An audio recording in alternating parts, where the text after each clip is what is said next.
السلام علیکم ورحمۃ اللہ وبرکاتہ۔ ان الحمد للہ نحمده ونستعینه ونؤمن به ونتوکل علیہ ونعوذ باللہ من شرور انفسنا وسیئات اعمالنا من يهده الله فلا مضل له ومن يضلل فلا هادي له واشهد ان لا اله الا الله وحده لا شريك له واشهد ان محمدا عبده ورسوله اما بعد اعوذ باللہ من الشیطان الرجیم بسم اللہ الرحمن الرحیم یا ایها الذین آمنوا اتقوا اللہ حق تقاته ولا تموتن الا وانتم مسلمون۔ وقال الله تبارك وتعالى في موضع آخر يا أيها الناس اتقوا ربكم الذي خلقكم من نفس واحدة وخلق منها زوجها وبث منهما رجالا كثيرا ونساء واتقوا الله الذي تساءلون به والأرحام إن الله كان عليكم رقيبا يا أيها الذين آمنوا اتقوا الله وقولوا قولا سديدا يصلح لكم أعمالكم ويغفر لكم ذنوبكم ومن يطع الله ورسوله فقد فاز فوزا عظیما۔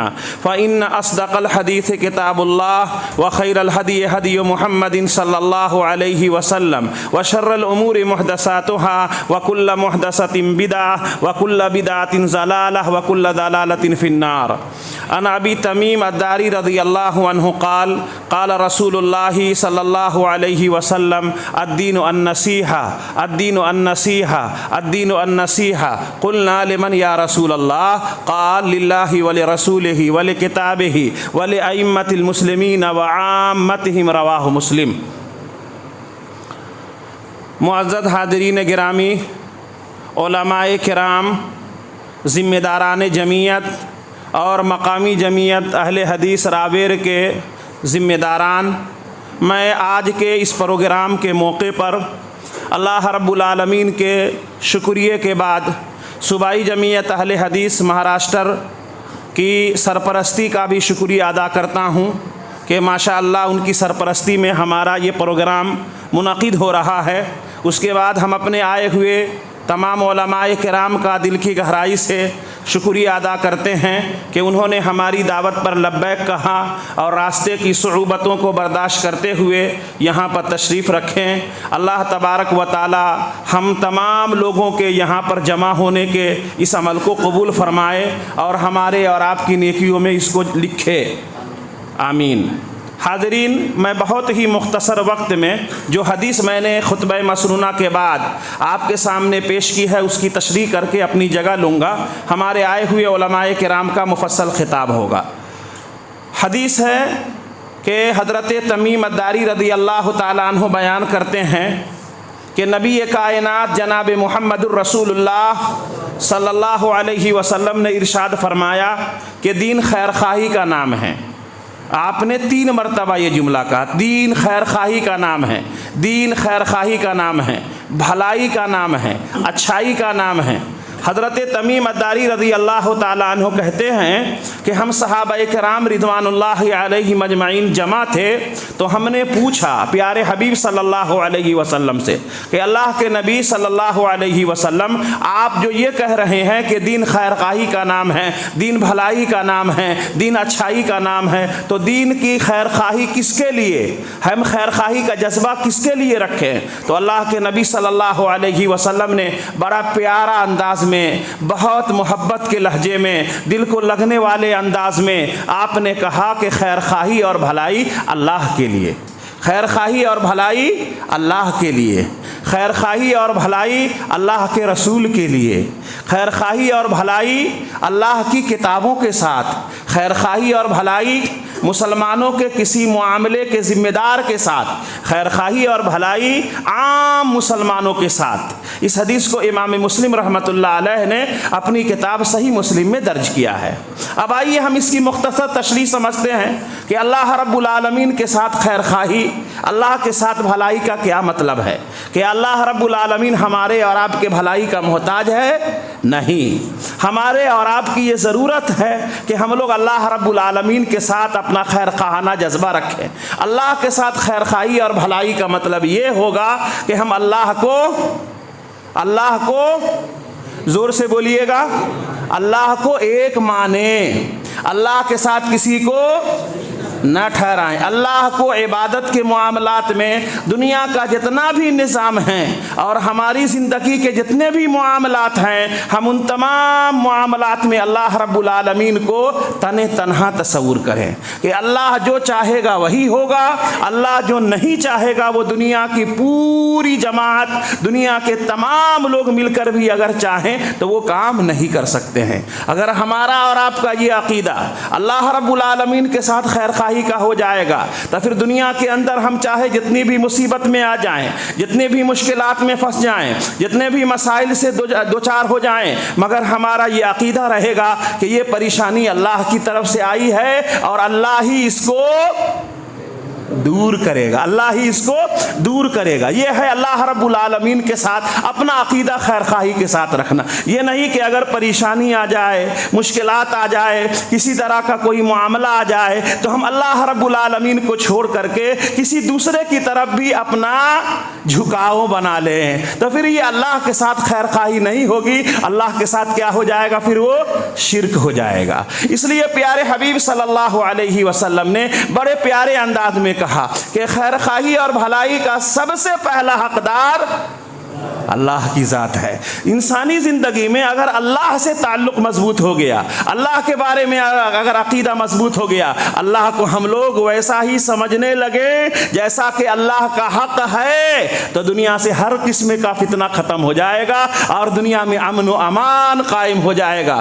آج دنیا میں جو فتنہ، فساد، جھگڑا، لڑائی ہے، اس میں اگر آپ دیکھیں گے تو یہی بات سمجھ میں آئے گی کہ ہم اور آپ نے اللہ کو اس کا مقام نہیں دیا ہے۔ اللہ کی جیسی شخصیت ہے، اللہ کا جیسا مقام ہے، اللہ رب العالمین کی جو عظمت ہے، اللہ کی جو کبریائی اور بزرگی ہے، اللہ کے اس مقام کو ہم نے نہیں سمجھا ہے جیسا سمجھنا چاہیے۔ تو اللہ کے ساتھ خیر خواہی، اللہ ایک ہے، اس کا کوئی ساجی نہیں ہے، اس کا کوئی شریک نہیں ہے، وہ جو چاہتا ہے وہی ہوتا ہے، اس کی مرضی کے بغیر کچھ نہیں ہوتا ہے۔ یہ ہمارا عقیدہ ہونا چاہیے، یہ ہمارے گھر کے اندر درس ہونا چاہیے، یہ ہمارے بچوں میں تعلیم ہونی چاہیے، یہ ہمیں لوگوں کو سمجھانا چاہیے کہ اللہ کے ساتھ ہمارا معاملہ سچائی پر ہونا چاہیے، اور جب تک بندے کا معاملہ اللہ کے ساتھ سچائی کی بنیاد پر نہیں ہوگا وہ دنیا میں سکون نہیں حاصل کر سکتا۔ یہ بات یاد رکھیے۔ اور دنیا کا سب سے بڑا پاپ یہ ہے کہ اللہ رب العالمین کا حق دوسروں کو دیا جائے۔ اللہ کے نبی صلی اللہ علیہ وسلم نے بڑے پیارے انداز میں کہا، پہلے اللہ کا حق دو، اس کے بعد کہا وللہ، اللہ کے بعد ولرسولہ، اللہ کے رسول کا حق دو، اللہ کے ساتھ کے بعد خیر خواہی اللہ کے رسولوں کے ساتھ کرو۔ اللہ کے ساتھ، اللہ کے علاوہ اس کے رسولوں کے ساتھ خیر خواہی کا کیا مطلب؟ اس دنیا میں اللہ نے جتنے بھی انبیاء اور رسول کو بھیجا ہے وہ تمام پر ہمارا آپ کیا رکھیں؟ ایمان۔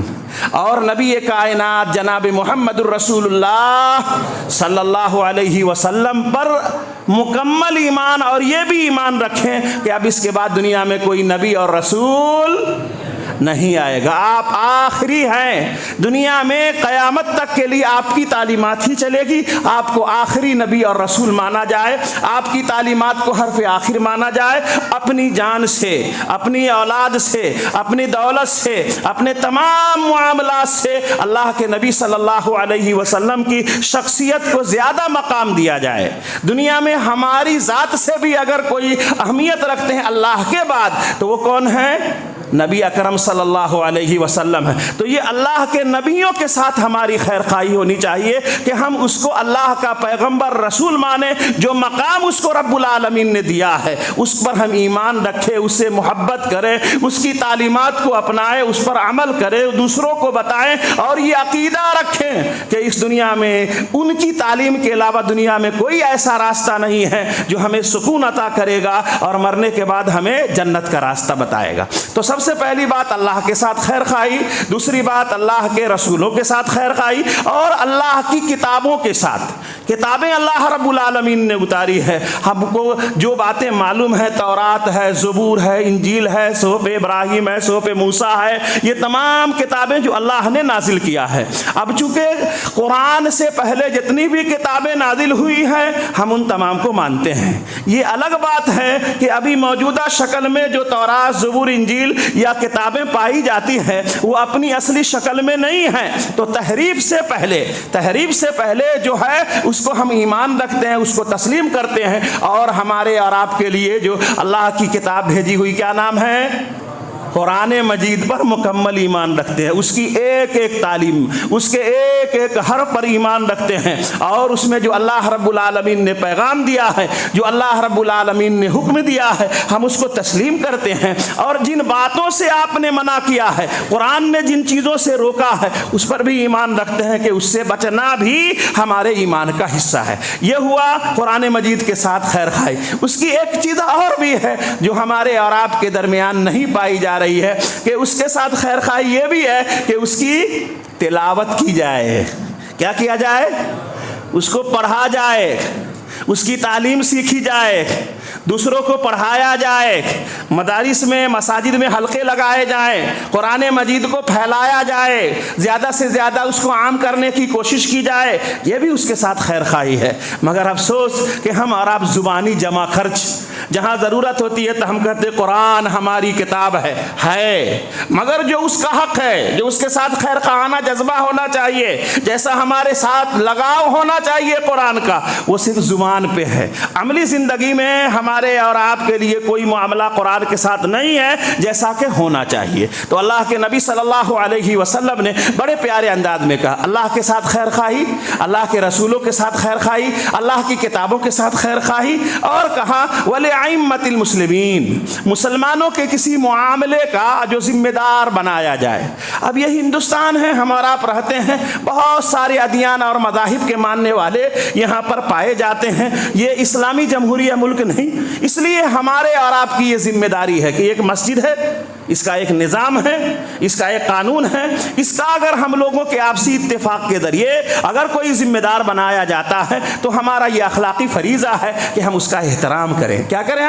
ہم اس کا احترام کریں، اچھائیوں میں ہم ان کا ساتھ دیں، جہاں جہاں وہ ہمیں آواز لگائے ہم اس کے پیچھے دوڑیں، اگر ان کے اندر کوئی خامی نظر آتی ہو تو اس کو تنہائی میں بتائیں، لوگوں کے سامنے رسوا کرنے کا نہ سوچیں۔ اسی طرح اگر ان کے اندر کوئی ایسی چیز جو ہم دیکھ رہے ہیں مگر بولنے کی طاقت نہیں رکھتے ہیں تو اللہ رب العالمین کے سامنے رات کی تنہائی میں اس کے لیے دعا کریں، یہ ہے اس کے ساتھ خیر خواہی۔ ہمارے اور آپ کے یہاں یہ آدمی بہت بھاری مانا جاتا ہے جو کسی کی غلطی پر 50 آدمی کے سامنے ٹوک دے، ہے نا، اس کو بولتے بہت بھاری ہے بابا، سب کے سامنے بول دیا ہو۔ نہیں، وہ اسلامی طریقہ نہیں ہے، وہ اسلامی اسوہ نہیں ہے، وہ اللہ کے نبی صلی اللہ علیہ وسلم کی تعلیمات کا حصہ نہیں ہے۔ اگر آپ اس کے ساتھ خیر خواہی رکھتے ہیں، اگر اس کے ساتھ بھلائی کا جذبہ رکھتے ہیں تو آپ کی یہ ذمہ داری ہے کہ آپ اس کو تنہائی میں سکھائیں، تنہائی میں بتائیں، تنہائی میں ان باتوں کی طرف اشارہ کریں جو ان کے لیے مسئلہ پیدا کر سکتی ہیں۔ تو اللہ کے نبی صلی اللہ علیہ وسلم نے کیا کہا کہ وَلِأَئِمَّةِ الْمُسْلِمِينَ، مسلمانوں کے کسی بھی معاملے کے ذمہ دار ہوں ان کے ساتھ خیر خواہی۔ اور آخری چیز اللہ کے نبی صلی اللہ علیہ وسلم نے کہا وَعَامَّتِهِمْ، اور عام مسلمانوں کے ساتھ، ایک مسلمان کا دوسرے مسلمانوں کے ساتھ جو حق بنتا ہے کہ وہ حق کے ساتھ ان کی خیر خواہی کی جائے، ان کے بارے میں اچھا نظریہ قائم کیا جائے، ان کی پریشانی اور مصیبتوں میں ان کے ساتھ آیا جائے، ان کی خوشیوں میں شریک ہوا جائے، ان کے ساتھ خیر خواہانہ جذبہ رکھا جائے، یہ اسلامی تعلیمات ہے۔ پیارے حبیب صلی اللہ علیہ وسلم نے بڑے ہی مختصر الفاظ میں انسانی زندگی کا پورا ڈھانچہ پیش کیا ہے۔ آج ہمارے اور آپ کی بد نصیبی یہ ہے کہ ہمارے اور آپ کے عمل سے، ہمارے اور آپ کے کردار سے، ہمارے اور آپ کے معاملات سے اسلام بدنام ہو رہا ہے۔ کیا بدنام ہو رہا ہے؟ اسلام بدنام ہو رہا ہے۔ اس لیے ضرورت اس بات کی ہے کہ ہم نبی اکرم صلی اللہ علیہ وسلم نے جن تعلیمات کی طرف ہمارے اور آپ کی رہنمائی کی ہے، ہم اس کو دل و جان سے چاہیں، اس پر عمل کرنے کی اللہ سے توفیق مانگیں، اور عمل کے بعد لوگوں کو بتائیں کہ یہ اسلام ہے، اسلام کی تعلیمات یہ ہے، اس پہ اپنانے کا، اس پر چلنے کا فائدہ یہ ہے۔ اگر ایسا ہو گیا تو یقین جانیے کہ پھر اس کے بعد کا جو سورج نکلے گا اس کو کہا جائے جائے گا کہ یہ اسلامی معاشرہ ہے۔ اسلام کے نام لیوا لوگ ہیں یہ دنیا میں وہ ہیں جنہیں کہا گیا ہے کہ یہ دنیا میں جنتی لوگ ہیں۔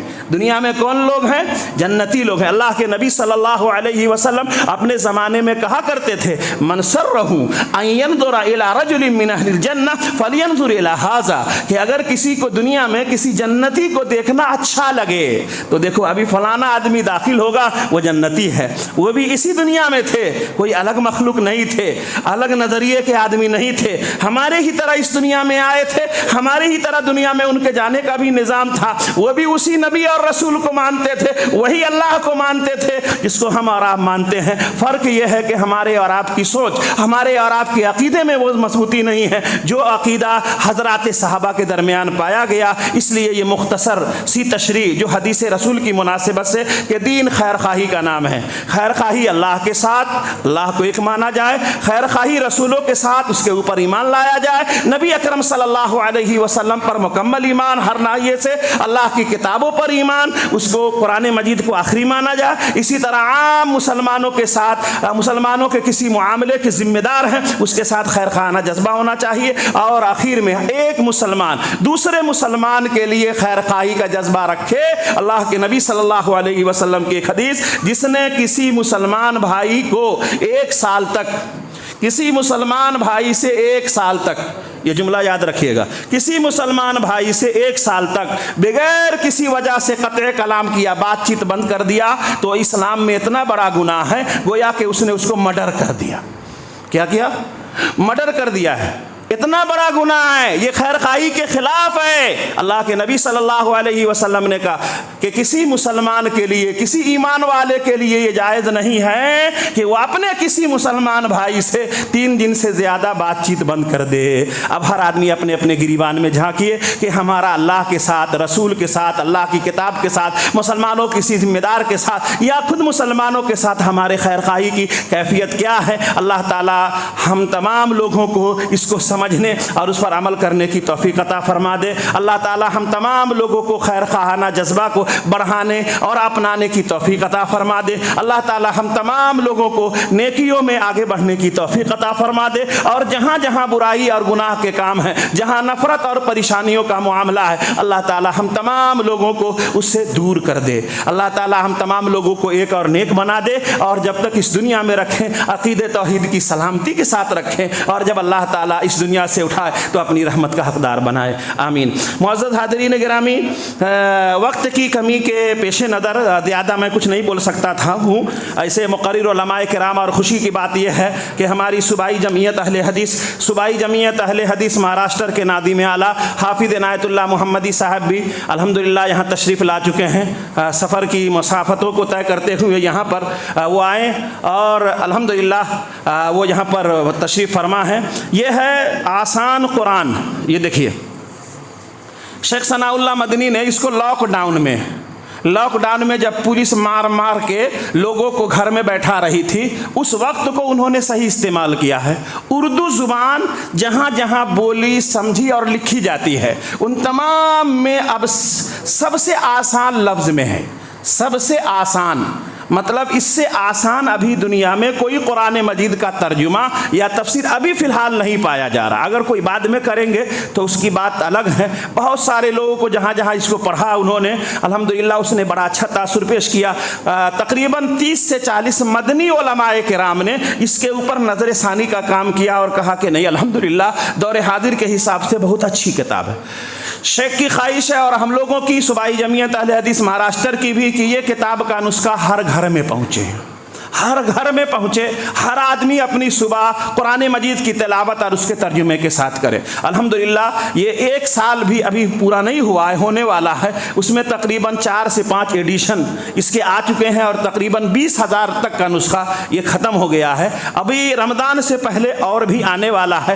آپ لوگوں سے درخواست ہے کہ سب سے پہلے کم از کم ایک نسخہ آپ خود اپنے لیے لائیں، جو یہاں لایا گیا ہے، اس کے بعد اپنے مرحومین کی طرف سے، اپنے چاہنے والوں کی طرف سے، جن کے لیے آپ سمجھتے ہیں کہ یہ نیکی کے کام میں اس کو بھی حصہ ملنا چاہیے، ایسے تمام لوگوں کی طرف سے آپ اس میں شریک ہو سکتے ہیں۔ انشاءاللہ العزیز مولانا طاہر بیگ محمدیہ فیض اللہ کا جب خطاب ہوگا انشاءاللہ اس پر بھی کچھ باتیں آئے گی۔ آپ یہ بات یاد رکھیے کہ یہ ایک نیکی کی چیز ہے، اس میں آپ لوگوں کو بھی شرکت کی دعوت دی جاتی ہے۔ اللہ تعالیٰ اس کو مقبولیت عطا فرمائے اور ہم تمام لوگوں کو اس کو پڑھنے کی توفیق بخشے، آمین۔ والسلام علیکم ورحمۃ اللہ وبرکاتہ۔